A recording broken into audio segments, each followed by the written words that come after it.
च्या पहिल्याच तरंगामध्ये त्या ठिकाणी आलेले आहे। अधिकारी, विषय, प्रयोजन आणि संबंध या चार घटकाला अनुबंध चतुष्ट असं म्हणतात। साधन चतुष्ट, विवेक, ज्ञान, वैराग्य या सगळ्या गोष्टी विचारसागराच्या पहिल्या तरंगामध्ये त्या ठिकाणी आपल्याला ऐकायला भेटतात। म्हणून या ग्रंथाचा अधिकारी कोण आहे, या ग्रंथांचा प्रतिपाद्य विषय काय आहे, या ग्रंथाचा आणि आपला संबंध काय आहे, आणि हा ग्रंथ गेली 318 वर्षापासून आपण या ठिकाणी श्रवण करतोय, म्हणजे याचं प्रयोजन काय आहे। अधिकारी, प्रयोजन, संबंध हा पूर्ण या ठिकाणी याच्यामध्ये सांगितलेला आहे महाराज दुसऱ्या श्लोकामध्ये। खरं तर या ग्रंथाचा जो अधिकारी आहे महाराज, हे सर्वसामान्य माणसं सर्व आहेत। कारण तुकाराम महाराज असं म्हणतात, यारे यारे लहान थोर, या ती भलते नारी नर, करावा विचार न लगे चिंता कवनासे। याच्या यावत मनुष्य प्राणी, ज्यांना ज्यांना हा मनुष्य देह प्राप्त झालेला आहे, मिळालेला आहे मायबाप, ते सर्वच्या सर्व या ठिकाणी अधिकारी आहे। म्हणून दुसऱ्या श्लोकामध्ये अनुबंध सांगितलेला आहे आणि तिसऱ्या स्वरूपामध्ये त्या ठिकाणी श्लोकामध्ये स्वरूप सांगितलेलं आहे, भागवताचं स्वरूप। पहिला जो श्लोक आहे, मी आता जो पहिला या ठिकाणी गायला ना, जन्मादस्य यतोन्वयादितरतस, या श्लोकामध्ये सुखदेवजी महाराजांनी सत्यम परम धीमहि असं म्हटलेलं आहे। म्हणजे सत्याला या ठिकाणी नमन करतात का? भगवंतांना या ठिकाणी म्हणायला पाहिजे होतं श्रीकृष्ण परम धीमहि, रामकृष्ण परम धीमहि, किंवा भोलेनाथ बाबा परम धीमहि, किंवा अनेक दुसऱ्या कोणत्याही एखाद्या संताचं किंवा भगवंताचं अनेक जवळपास भरपूर अवतार आहेत, पण आता सांगणारच इथं अवतार, त्यांचं वर्णन न करता या ठिकाणी व्यासजी महाराजांना सत्यम परम धीमहि असं वर्णन केलेलं आहे। त्याचं कारण असं आहे, या जगामध्ये फक्त दोन तत्व आहेत, तिसरं तत्व या जगात नाही, दोनच तत्व आहेत या जगामध्ये। मधुसूदन सरस्वती शास्त्रींनी आपले जे दृक्दर्शनचे मधुसूदन सरस्वती शास्त्र आहे, त्यांनी सिद्धांत बिंदू नावाच्या ग्रंथामध्ये टीका करत असताना एक दृश्य पदार्थ आणि एक दृक पदार्थ असं त्या ठिकाणी वर्णन केलेलं आहे। म्हणजे जे दिसते ते विषम आहे, जे दिसत नाही पण आहे त्याला सम असं म्हणतात। दोन पदार्थ आहेत, एक सम पदार्थ आहे, दुसरा विषम पदार्थ आहे। सारखेपणा असणं त्याला सम पदार्थ म्हणतात आणि विषमपणा असणं त्याला विषमपणा असं म्हणतात। एकाच माणसाचे हाताचे 5 बोट आहेत, सारखे आहेत का? नाही। आपल्या बोटामध्ये विषमपणा आहे, जाऊ द्या। गहू सारखे नाहीत, गव्हामध्ये विषमपणा आहे। 5 रुपये किलोचेही गहू आहेत आणि 50 रुपये किलोचेही गहू आहेत। 2 रुपये किलोचेही तांदूळ आहेत आणि 200 रुपये किलोचेही तांदूळ आहेत। म्हणजे डोळ्यानं जितकं काही दिसतं मायबाप, तितकं सगळं या ठिकाणी विषम आहे। सांगण्याचं तात्पर्य असं आहे, जे सम आहे ते विषम नाही, आणि जे विषम आहे, जे आपल्याला डोळ्यानं दिसतंय, ते पूर्ण नाश पावणार या ठिकाणी। म्हणून एक समतत्व आहे आणि दुसरं विषम तत्व आहे। जे समतत्व आहे ते व्यापक आहे, अविनाशी आहे, चेतन आहे आणि सुख स्वरूप आहे। जे विषम तत्व आहे ते परिच्छिन्न आहे, जडरूप आहे, विनाशी आहे आणि दुःख स्वरूप आहे। म्हणून तर विश्वमाऊली ज्ञानोबारायने ज्ञानेश्वरीमध्ये एका ओव्यामध्ये सांगितलेलं आहे, देखे सारा सार विचारिता, भ्रांती ते पाहे असारता, सारथी स्वभावता नित्य जाणे। म्हणून जे समस्वरूप तत्व आहे महाराज, त्याला आपण काय म्हणतो? किंबहुना तुकाराम महाराज त्याला काय म्हणतात? सत्य तू सत्य तू सत्य तू सत्य तू सत्य तू विठ्ठला, सत्य तू विठ्ठला।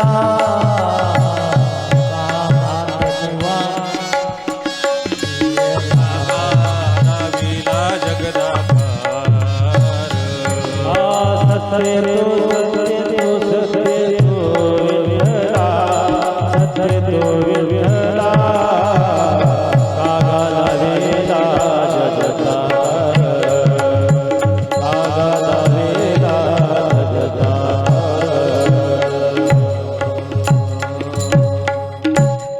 दोनच तत्व सांगितलेले आहेत. एक सत्य, सत्य तू विठ्ठला, म्हणजे जे सत्य तत्व आहे महाराज, ते सत्य असणारं जे तत्व आहे त्याला परमात्मा असं म्हणतात, आणि जे विषम असणारं तत्व आहे त्याला माया असं म्हणतात. या पंचमहाभूतापासून, जे मायेपासून निर्माण झालेलं जे भौतिक जगत आहे महाराज, हे सगळं जगत या ठिकाणी विनाशी आहे. म्हणून जे सत्य स्वरूप असणारं जे तत्व आहे, ज्या तत्वापासून या पृष्ठीची उत्पत्ती, स्थिती आणि लय ज्याच्या ताब्यात आहे, असं असणारं ते सत्य तत्व आहे. आणि त्या सत्य तत्वाला या ठिकाणी व्यासजी महाराज वंदन करतात.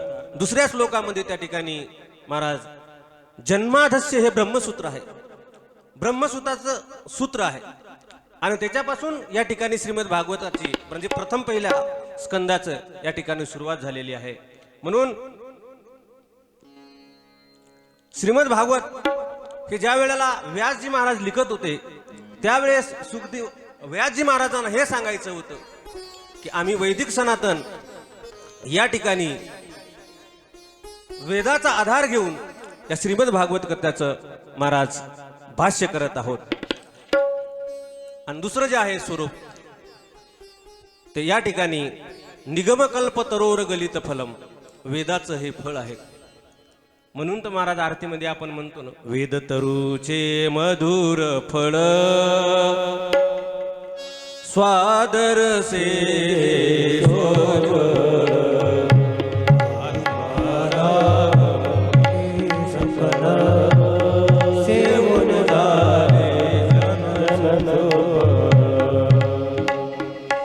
असं हे वेद तरुचं त्या ठिकाणी महाराज मायबाप मधुर फळ आहे.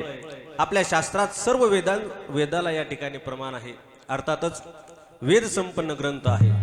हा जो ग्रंथ आहे श्रीमद भागवत, हा वेद संपन्न या ठिकाणी ग्रंथ आहे, असं स्पष्टपणे श्री व्यासांना या ठिकाणी सांगायचंय.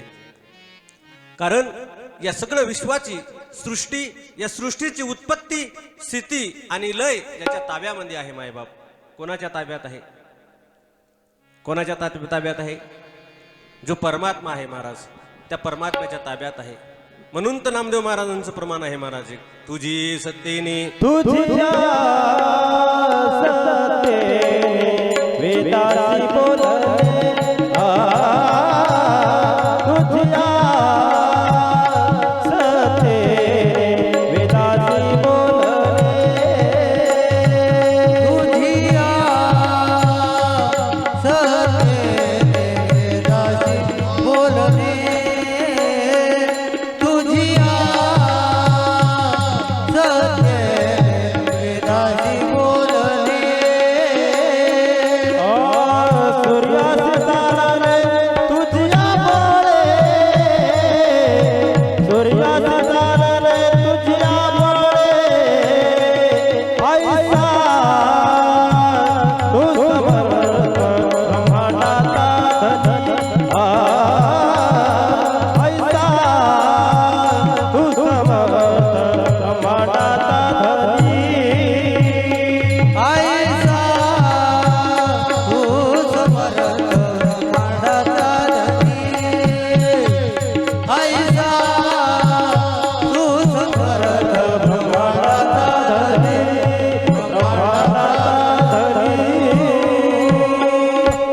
असा ब्रह्मांडाचा असणारा धनी मायबाप, उत्पत्ती, स्थिती आणि लय ज्याच्या ताब्यात आहे, त्याचं या ठिकाणी आम्ही ध्यान करतो. सर्वात अगोदर श्रीमद भागवत ग्रंथ हा या ठिकाणी नारायणाने ब्रह्मदेवाला सांगितला. लक्ष देऊन ऐका. सर्वात अगोदर नारायणाने ब्रह्मदेवाला चतुश्लोकी भागवत या ठिकाणी सांगितलेलं आहे. नंतर ब्रह्मदेवाने त्या ठिकाणी नारदाला सांगितलेलं आहे, नारदाने व्यासाला सांगितलं आहे, आणि नंतर व्यासाने सुखदेवाला सांगितलेलं आहे, आणि सुखदेव राजाने हे राजा परीक्षितीला या ठिकाणी सांगितलेलं आहे. तेव्हा प्रथम अध्यायामध्ये सुतजी महाराजांना सौनक ऋषींनी 6 प्रश्न विचारलेले आहेत महाराज. नैमिष्य अरण्यामध्ये ही कथा चालू आहे. लक्ष देऊन ऐका. कोणी कोणाला कथा सांगितली? आता मी सांगितलं. सगळ्यात अगोदर ही कथा नारायणाने कोणाला सांगितली? नारायणाने ब्रह्मदेवाला चतुश्लोकी भागवत सांगितलं. 4 श्लोकामध्ये भागवत सांगितलेलं आहे. 4 श्लोक पुढे मी सांगेन. नंतर ब्रह्मदेवाने ते नारदाला सांगितलेलं आहे. नारदाने तीच कथा पुन्हा व्यासाला सांगितलेली आहे आणि व्यासाने पुन्हा तीच श्रीमद भागवत आपला मुलगा सुखदेवजी महाराजांना सांगितलंय. आणि ही संपूर्ण कथा नेमिष्य अरण्यामध्ये सूतजी महाराज आपल्या सौनक ऋषीला त्या ठिकाणी शिष्यांना सांगत आहेत. मग सौनक शिष्यानं त्या आपल्या श्रीगुरु सूतजी महाराजांना त्या ठिकाणी प्रथम अध्यायामध्ये 6 प्रश्न विचारलेले आहेत. आणि 6 प्रश्नाचं उत्तर म्हणजे सगळी संपूर्ण श्रीमद भागवत कथा आहे. हे 6 प्रश्न लक्षात ठेवले की तुमच्या भागवत कथा पूर्ण लक्षात आली. फक्त 6 प्रश्न लक्षात ठेवायचे. बघा, त्यावेळेला पहिला प्रश्न त्यांनी असा केला, महाराज, घोर अशा या कलियुगामध्ये लोकांची बुद्धी मंद झालेली आहे, भाग्यही मंद झालेलं आहे. अशा लोकांचं कल्याण कशाने होईल? कृपा करून ते आम्हाला या ठिकाणी तुम्ही सांगा. किती गोड प्रश्न केला मायबाप. कलियुगाला सुरुवात झालेली आहे, लोकांची बुद्धी मंद झालेली आहे, भाग्यही ज्यांचं मंद झालेलं आहे, आणि अशाच या समाजातील लोकांचं कल्याण कशाने होईल? त्याचं साधन काय आहे? ते साधन तुम्ही आम्हाला या ठिकाणी सांगा. दुसरा प्रश्न असा केलेला आहे, आपले शास्त्र एवढे आहेत, आपले ग्रंथ एवढे आहेत, ते आम्हालाही माहित नाही. सौनक ऋषीने प्रश्न केला, आम्हाला माहित नाही. 4 वेद, 6 शास्त्र, 18 पुराण, प्रचंड मोठा जवळपास 1.25 लाख श्लोकाचा महाभारत ग्रंथ, एवढा मोठा सगळा ग्रंथ आहे. नेमकं अध्ययन कोणाचं करावं? किंबहुना या कोणत्या ग्रंथामध्ये, सर्व ग्रंथाचं सार कोणत्या ग्रंथामध्ये आहे? त्या ठिकाणी ते ग्रंथ सांगा. भगवान सर्व शक्तिमान आहेत, ज्याच्या हातात त्या ठिकाणी सत्ता आहे. महाराज, आताच आपण प्रमाण ऐकलं, तुझी ये सत्तेने, वेदाशी बोलणे, वेद तुझ्या सत्तेने बोलतो, सूर्य तुझ्या सत्तेने चालते, पर्वती वैसकान संडावी, समुद्री लेखान ओलांडावी, पृथ्वी भूते या वहावी ही आज्ञा माझी. ज्याच्या आज्ञेनं सूर्य चालतो, ज्याच्या आज्ञेनं समुद्र महाराज सीमेमध्ये राहतो. मग एवढं मोठं ताकद, एवढी मोठी त्याच्यामध्ये ताकद आहे, तर मग पुन्हा पुन्हा जन्म का घेतो? बसल्या बसल्या जाग्यावर कंट्रोल बटन ठेवायचं ना, हे काय, जाग्यावर बटन ठेवायचं आणि जाग्यावर सगळे कामं करायचे. का अवतार त्या ठिकाणी पुन्हा पुन्हा घेतात? बरं, अवतार घेतात ते घेतात, अवतार किती आणि अवतार कोणकोणते ते आम्हाला या ठिकाणी तुम्ही सविस्तर सांगा. भगवंताने जे अवतार घेतले, त्या अवतारामध्ये भगवंताने काय लीला केलेल्या आहेत, त्या कृपा करून लीला या ठिकाणी तुम्ही आम्हाला सांगा. या दाजी बाबा रामकृष्ण. आणि जेव्हा भगवंत लीला करून परधर्माला जातात, तेव्हा धर्म कोणाला शरण जातो? असे 6 प्रश्न या ठिकाणी महाराजांनी केलेले आहेत. महाराजांचं परिचय तुम्हाला माहित आहे. जवळपास आता आमची वारीमध्ये भेट झाली होती. किती 46 वर्षापासून अविरत, 46च नाही, 23 वर्षापासून आळंदी तीर्थक्षेत्रामध्ये सप्ताह करतात महाराज. यावर्षी माझी कीर्तनाची सेवा होती. सोपं नाही मायबाप एवढं. एक घरी यज्ञ करायचा आणि कार्यक्रम करायचा म्हणलं की आपल्याला त्या ठिकाणी काही यातना असतात माहीत. पण काही माणसं आपल्या ते परिसरामध्ये भिकाजी मामा आहेत आमचे. मला वाटते 45-46 वर्ष झाली. काही माणसं आहेत 46 वर्षापासून त्या ठिकाणी, त्यांचा किती 46 वर्षापासून सारखं त्या ठिकाणी कार्यक्रम एका दिवसाचाच करतात. ते तुम्हाला सगळ्याला माहिती, सगळ्यांच्या परिचयात आहेत लोक. महाराजांनी या ठिकाणी, महाराज म्हणले होते एक दिवस का होईना महाराज पण हाजरी लावतो. महाराजही आलेले आहेत. हे 6 प्रश्न सौनक ऋषीने सुजी महाराजाला विचारले. महाराज, किम श्रेय शास्त्र सार सो अवतार प्रयोजनम, किम कर्म केवता शस्य धरण कम शरणमगतः. भगवंत ज्या वेळेला लीला करून परधर्माला निघून जातात, त्यावेळेला धर्म कोणाला शरण जातो? असे प्रश्न केले. हे प्रश्न ऐकल्याच्या नंतर सुजी महाराजांना फार समाधान वाटलं. आणि सुजी महाराज म्हणतात, महाराज शौनकांनो, खूप चांगले लोकांच्या हितासाठी आणि कल्याणासाठी या ठिकाणी तुम्ही मला प्रश्न विचारलेले आहेत. म्हणून सूत महाराजांचे जे गुरुदेव आहेत महाराज सुखदेवजी महाराज, तेव्हा आपल्या गुरुला त्या ठिकाणी अगोदर महाराज वंदन करतात. यम प्रवजंत मनुपेत मुपेत कृत्यम द्वेपायनो विरह कातर आजुहाव, पुत्रे तन्मयतया तरोभिनेदु स्तं सर्वभूतहृदये मुनिमानतोऽस्मि यस्वानुभावमखिलश्रुतिसारमेक मध्यात्मदीपमतितिर्षतां तमोन्दं संसारिणां करुणया पुराणभूयो तं व्याससमुपयामि गुरुं मुनिना. कशा आहेत महाराज सुखदेवजी महाराज? ज्या सुखदेवजी महाराजांना आईच्या उदरामध्ये 12 वर्ष त्या ठिकाणी राहिले आणि 12 वर्ष राहून महाराज 12 वर्षाच्या नंतर जगाच्या मालकांना ज्या वेळेला त्यांना सांगितलं की माझी माया कुठल्याही प्रकारचा तुम्हाला त्रास देणार नाही, तुम्ही बिनधास्त त्या ठिकाणी महाराज बाहेर या. ब्राह्मणाचे पोरं एक, काल आपण प्रमाण बघितलं, एक खेळाशी ब्याले मायबाप त्या ठिकाणी आईच्या उदरामध्ये 12 वर्ष राहिले आणि 12 वर्षाच्या राहिल्याच्या नंतर बाहेर आले आणि ते लगेच कापत कापत बाहेर आले, पळून गेले रे, टिंब टिंब पळून. आता आपला अधिकार नाही तो, हे का नाही? मोठा जर मन समजा 50च्या पुढचा जर असतो तर मग मी म्हटलं असता तो मधातला शब्द, पण तो आपल्याला म्हणता येत नाही ना महाराज. काही काही शब्द वयानं माणसाला नाही उच्चारता येत, हे का नाही? ते एक आपल्याला ती परंपरा या ठिकाणी घालून दिलेली आहे. ते म्हणतात ना, धोतर गळाले, जानवे फाटले, जानवे तुटले, पंचांग फाटले, धोतर गळाले. म्हणता येत नाही ते आम्हाला पुढचं. आता सगळ्याला तर माहित आहे, पण पुढचं आपल्याला, कारण वयामानानुसार काही काही शब्द माणसाला या ठिकाणी उच्चारता येत नाही. तशा अवस्थेमध्ये त्या ठिकाणी बाहेर गेले. व्यास महाराज आवाज देऊ लागले, ओ शुक बेटा, ओ शुक बेटा. पण सुखदेवजी महाराज पाठीमागे वळून बघत नव्हते. मायबाप, जसा जन्म सुखदेवजी महाराजांचा झाला तसे सुखदेवजी महाराज त्या ठिकाणी जंगलामध्ये निघून गेले आणि जंगलात जात असताना सुखदेवजी महाराजांच्या बदल्यात संपूर्ण जंगल त्या ठिकाणी महाराज आवाज देत. विरक्त असणारे महाराज, ज्या सुखदेवजी महाराजांना महाराज संपूर्ण श्रुतीचं सार एकत्र करून या ठिकाणी श्रीमद भागवत महाग्रंथाच्या रूपानं असा अध्यात्माचा दिवा लावला मायबाप, की सर्वसामान्य माणसाचा या ठिकाणी उद्धार झाल्याशिवाय राहत नाही. अशा गुरुला, जगद्गुरुला त्या ठिकाणी वंदन करतात. गुरु शब्दाचा अर्थ असा आहे, गु म्हणजे महाराज अंधकार व रु म्हणजे प्रकाश. अज्ञान रूपी अंधकारातून अंधकार काढून जे आपल्याला प्रकाश रूपी त्या ठिकाणी तत्वाकडे घेऊन जातात त्याला त्या ठिकाणी गुरु म्हणतात.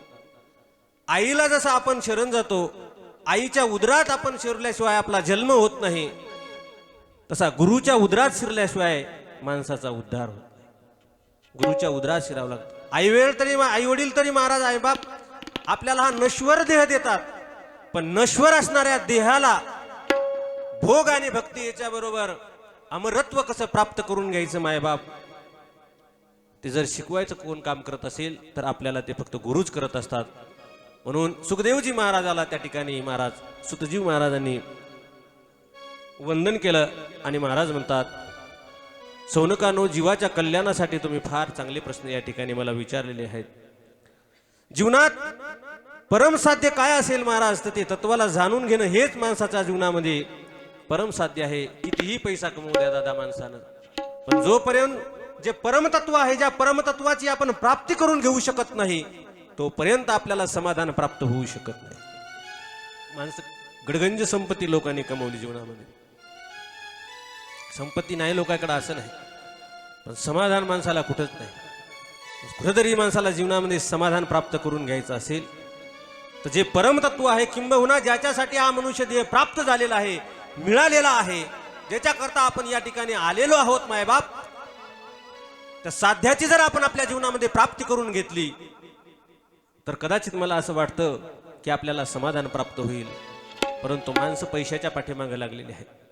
म्हणून वदंती तत्त्व विदस्तत्वं यज्ञानमदवयं ब्रह्मेति परमात्मेति भगवानीति शब्द इति. कोणतंही तत्व मात्र एकच आहे. उपासना तुम्ही कोणाची करा, तत्व जे आहे ते एक तत्व आहे.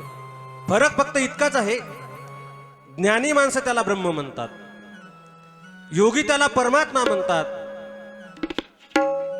आणि भक्त त्याला भगवान म्हणतात. फरक इतकाच आहे, तत्व एकच आहे. तत्व किती आहे? तत्व एक आहे. ज्ञानी माणसं त्याला ब्रह्म म्हणतात, योगी माणसं त्याला परमात्मा म्हणतात आणि भक्त त्याला देव म्हणतात. जसं एक गहू प्रकार बहु, गहू किती आहेत? गहू एक आहे. पण जर हुशार स्त्री असेल, स्वयंपाक करणारी असेल मारबाप, तर ती काय करते? त्या एकाच गव्हाच्या पिठापासून काय करते? पराठा तयार करते. तीच काय करते स्त्री? पुरणाची पोळी करते. तीच काय करते? फुलका करते. पदार्थ वेगळे वेगळे आहेत. अजून सोपं करून सांगायचं झालं तर सोनं एक आहे, पण दागिने वेगवेगळे आहेत. फक्त सुगरण पाहिजेत बरं, नाही तर मग सुगरण नसली तर बस मग पहा तिचा स्वयंपाक. महाराज काही काही बाया सुगरण आहेत पण उदार नाहीत. हायता काही काही महिलांना त्यांच्या हातात काय ते अन्नपूर्णा सरस्वती असेल बिचारायच्या, निवृत्ती बाबा स्वयंपाक चांगला करतात. आम्ही त्या नाशिकला कार्यक्रमाला जात होतो, तिकडे एक म्हातारी होती. ती स्वयंपाकात हुशार होती पण चिकटलई होती. ती अशी पुरी पुरी पुरी म्हणायची आणि गेली घरी. पुरीची नष्ट टाकू का पुरी, टाकू म्हणायच्या अगोदर, टाक म्हणायच्या अगोदर गेली घरी. सुगरण असली पाहिजेत. सुगरण असली तर एक जरी गहू असला महाराज, म्हणजे एका पिठाचे, सांगण्याचं तात्पर्य आहे एका पिठाचे त्या स्त्रीला अनेक प्रकार करता येतात. तसं सोनं एक आहे पण दागिने वेगळे वेगळे आहेत. तसं तत्व एक आहे, फक्त वेगवेगळे त्याच्या ठिकाणी काय करतो. कोणाला राम रूपामध्ये भगवंत आवडतात, तो राम रूपात भगवंताचं त्या ठिकाणी स्मरण करतो. कोणाला कृष्ण रूप आवडते, ते कृष्ण रूपात त्या ठिकाणी त्याचं स्मरण आवडतंय. कोणाला शिवरूप आवडतो, ते शिवरूपात त्या ठिकाणी त्यांचं स्मरण करतात. अहो पाणी किती आहे? पाणी माय उषा, पाणी किती आहे? पाणी एक आहे. तेच पाणी जर फ्रीज मध्ये ठेवलं तर त्याचं बर्फ होतं. तेच बर्फ उचलून चुलीवर टाकलं आणि खालून त्याला जर जाळ लावला तर त्याची वाफ होते. पाणी एक आहे, त्याचाच बर्फ तयार होते, त्याचीच वाफ तयार होते. तसं तत्व एक आहे, फक्त ज्ञानी माणसाला निर्गुण निराकार आवडते, योग्यांना निराकार परमात्मा आवडतो आणि भक्ताला सगुण रूपामध्ये त्याला आपल्याला तो आवडतो. म्हणून तर आपल्याला नामदेवराव कोणत्या रूपात आवडतात? सगुण रूपामध्ये आवडतात. कृष्ण परमात्मा, आपण भक्त आहोत, आपल्याला ते सगळे काय होतात? सगुण रूपामध्ये आवडतात. त्या ठिकाणी कोणी त्याला कृष्ण रूपामध्ये पाहतं, कोणी त्याला राम रूपामध्ये पाहतं, कोणी त्याला शिव रूपामध्ये पाहतं. ते एक फार गोड सुंदर भावगीत आहे मायबाप. ते असं म्हणतात, कभी राम बन के कभी श्याम बन के चले आना जी चले आना. कभी राम बन के कभी श्याम बन के चले आना जी चले आना.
राधा साथ लेके मुरली हाथ लेके चले आना प्रभु जी चले आना. वेगवेगळ्या अवतारामध्ये मायबाप. फरक फक्त इतका आहे, भक्ताला ते सगुण रूपामध्ये आवडतं, निर्गुण माणसाला, त्याला ज्ञानी माणसाला निर्गुण रूपामध्ये आवडतं, आणि योग्याला महाराज सगुण निराकार त्या ठिकाणी परमात्मा आवडतो. म्हणून असे भगवंताचे अनेक या ठिकाणी अवतार झालेले आहेत. भगवंताचे मुख्य 10 अवतार आहेत, पण श्रीमद भागवतामध्ये त्या ठिकाणी 24 अवतार या ठिकाणी भगवंताचे सांगितलेले आहेत. यतन्नानावताराणां निधानं बीजमवयं यस्यां सांसेन सृजन्ति देवतिरियन्नगणरादयः. पहिला अवतार त्या ठिकाणी प्रभूंनी सनक सनंदन सनातन आणि सनत कुमार यांचा घेतला.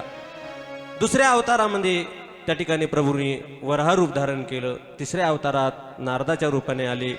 चौथा अवतार नर आणि नारायणाच्या रूपाने घेतला. पाचवा अवतार सिद्धाचे स्वामी असणारे कपिल भगवंत त्यांच्या त्या ठिकाणी रूपात आले. 6वा अवतार आपण पौर्णिमेच्या दिवशी आता आपण साजरा करणार आहोत. किती 5 तारखेला का 4 किती तारखेला पौर्णिमा आहे? दत्त महाराज 6वा अवतार दत्तात्रय भगवंताचा झालेला आहे. 7वा अवतार यज्ञ रूपाने घेतलेला आहे. 8व्या अवतारामध्ये प्रभू ऋषभदेव म्हणून या ठिकाणी आलेले आहेत. 9व्या अवतारामध्ये प्रभूने पृथूचा अवतार त्या ठिकाणी घेतलेला आहे. 10व्या अवतारामध्ये मत्स्य रूपाने आलेत. 11वा अवतार कासव रूपाने म्हणजे कुर्म रूपाने त्या ठिकाणी घेतलेला आहे. 12वा अवतार धन्वंतरीच्या रूपाने घेतला. 13व्या अवतारामध्ये मोहिनी रूप धारण केलं. 14व्या अवतारात नरसिंह रूप धारण केलं. 15व्या अवतारात वामन रूप घेतलं. 16व्या अवतारामध्ये परशुराम रूप घेतलं. 17व्या अवतारामध्ये महाराज व्यास रूपाने त्यांनी जन्म घेतला. 18व्या अवतारात राम रूपामध्ये त्या ठिकाणी प्रगट झाले. 19 आणि 20वा अवतार बलराम आणि भगवान श्रीकृष्णाचा या ठिकाणी सांगितलेला आहे. 21वा आता कलियुगामध्ये बुद्ध अवतार होईल. 22वा अवतार महाराज 21वा कल्की आहे. 22वा त्या ठिकाणी 21वा बुद्ध अवतार आहे. 22वा कल्की आहे. आणि हंस व हयग्रीव असे 23 आणि 24 असे 24 अवतार या ठिकाणी भगवंताचे भागवतामध्ये सांगितले. मुख्य 10 अवतार आहेत. प्रभूचे मुख्य 10 अवतार आहेत आणि भागवतामध्ये 24 सांगितलेले आहेत.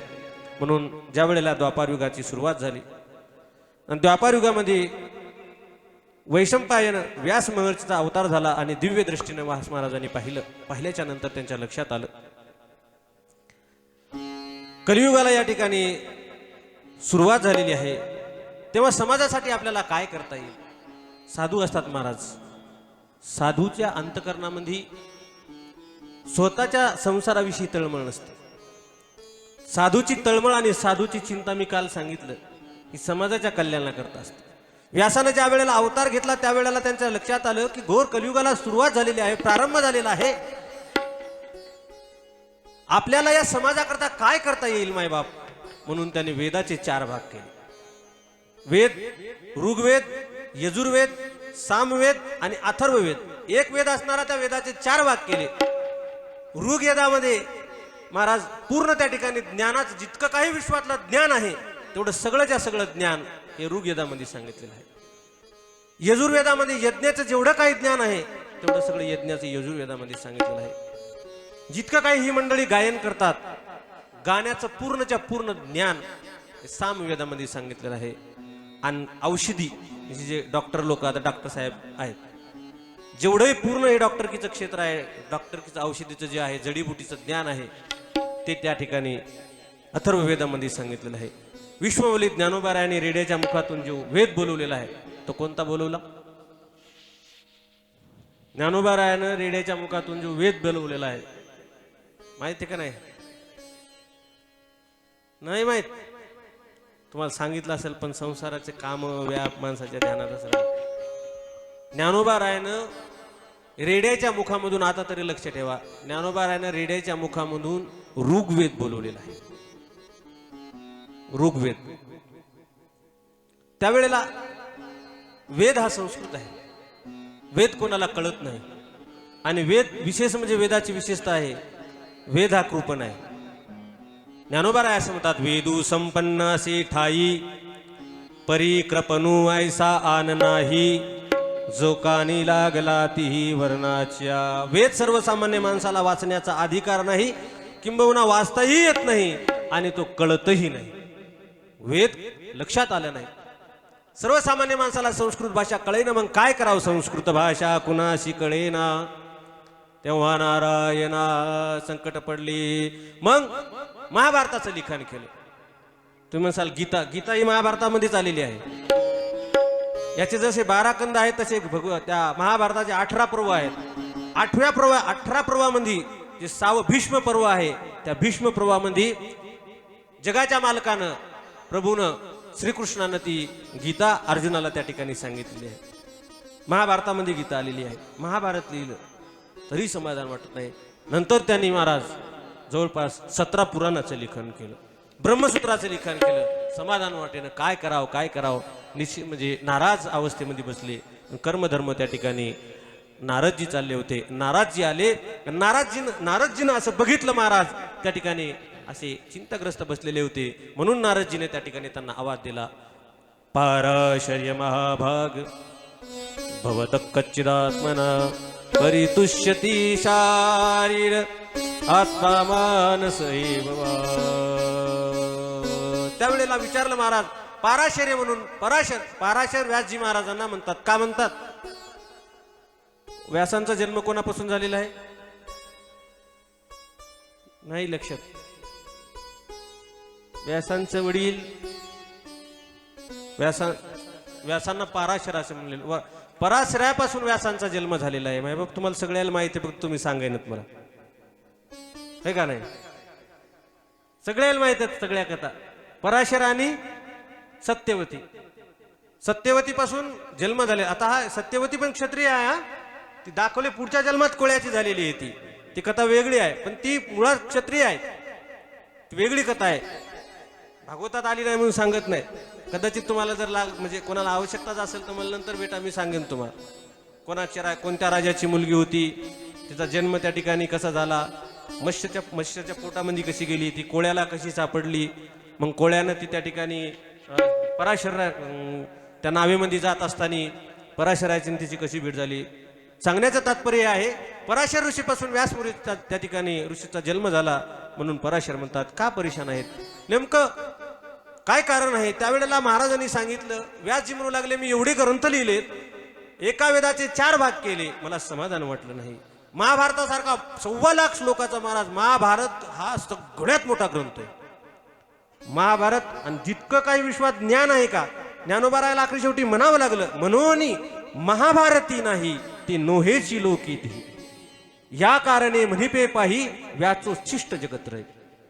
मामा महाभारतात सगळं ज्ञानोबा रायाने महाभारताचं वर्णन केलं. ज्ञानोबा राय म्हणतात, या त्रिभुवनात नाही ते महाभारतात, सगळं ज्ञान महाभारतात आहे महाराज.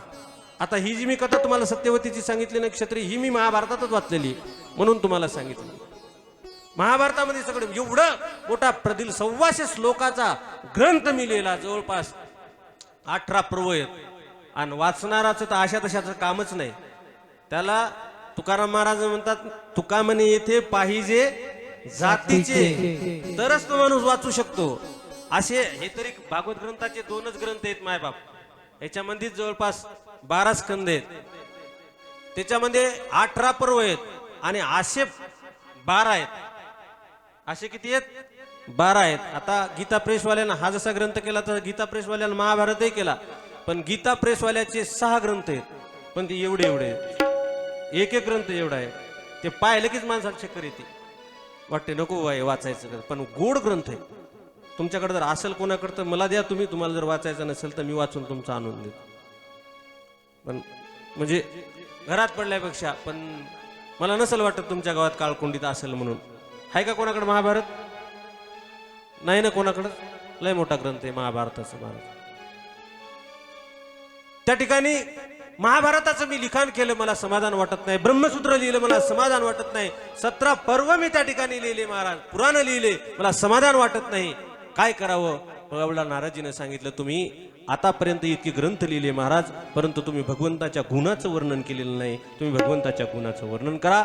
भगवंताच्या गुणाचं तुम्ही वर्णन केलं की त्या ठिकाणी तो आतापर्यंत जिती ग्रंथ लिहिले ते इतका विधिनिदेच सांगितलेला आहे. माणसानं काय करावं काय करू नये, किती वाजता उठावं, काय खावं, काय पिवावं, कसं राहावं, कसं जागावं, या सगळ्या ग्रंथामध्ये तुम्ही आतापर्यंत सांगितलेलं आहे.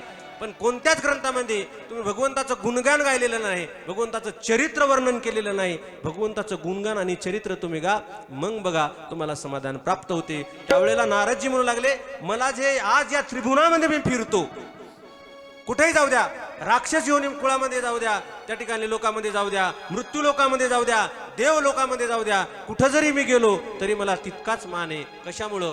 कारण मला त्या प्रभूनं जो विना माझ्या गळ्यामध्ये दिलेला आहे महाराज, तो मला प्रभूनं विना हा बक्षीस रूपात दिलेला आहे. हा जो विना आहे ना, हा विना कोणाचा आहे?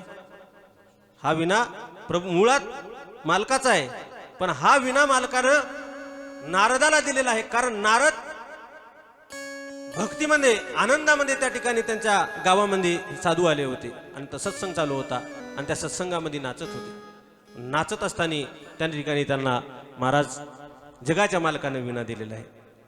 ते म्हणू लागले, हा विना साधा नाही, हा स्वर विभूषित विना आहे. विनेवरती तार जर ठेडली ना, त्याचे फार गोड स्वर लागतात. तर ते आपल्याला हा जो स्वर आहे ना, ईश्वर दिसतो का? ईश्वर दिसतो का? ईश्वर दिसत नाही, तसा स्वर दिसत नाही. पण स्वराची अनुभूती येते का नाही? गायकाला स्वराची, ईश्वराची अनुभूती स्वरातच येते निवृत्ती बाबा. गायकाचा ज्या वेळेला स्वर लागतो ना, अहो जाऊ द्या गायकाचं सोडून द्या. तुम्ही 318 वर्षापासून या ठिकाणी तुमचा कार्यक्रम चालू आहे. भागवत कथा जवळपास 10-20 वर्षापासून तर तुम्ही श्रवण करत असाल. चांगले तुम्ही श्रवण करणारे माणसं भागवत कथा. मग श्रवण सतत तुम्हाला भागवत कथा श्रवण करा वाटते. संसारात कामं कमी नाहीत आपल्याला. एवढे मोठे कामं असून सुद्धा एवढ्या संख्येनं तुम्ही या ठिकाणी येता. आज तर इकडूनही भरलेलं, जवळपास इकडूनही भरलं, इकडेही काही महिला मंडळ बसलेले आहेत. एवढं सगळं सोडून संसाराचा त्याग करता आणि या धर्ममंडपामध्ये येऊन बसता. त्याचं बरं रेग्युलर मी जरी असेल तरी तेच सांगायला लागलो, भगवंताचं चरित्रच सांगायला लागलो. आणि इथून पाठीमागचे जे लोक आलेत त्यांनी भगवंताचं चरित्रच सांगितलं, वेगळं कोणीच काय सांगायला. संध्याकाळी कीर्तनामध्ये भगवंताचं चरित्रच आहे. नामस्मरण करा, भजन करा, पूजन करा, अन्नदान करा, या सगळ्या गोष्टी तेच सांगायलेत. तरी सुद्धा पुन्हा पुन्हा आपले पाय या धर्ममंडपाकडे का वळतात? त्याचं कारण असं आहे, या धर्ममंडपामध्ये ज्या वेळेला स्वर लागतो ना महाराज, स्वर ज्या वेळेला गायकाचा स्वर लागतो, त्या स्वरामध्ये ईश्वराची अनुभूती आपल्याला प्राप्त होती. म्हणून संसारातलं सगळं दुःख आपण विसरतो. ते ठिकाण म्हणजे हा धर्ममंडप आहे.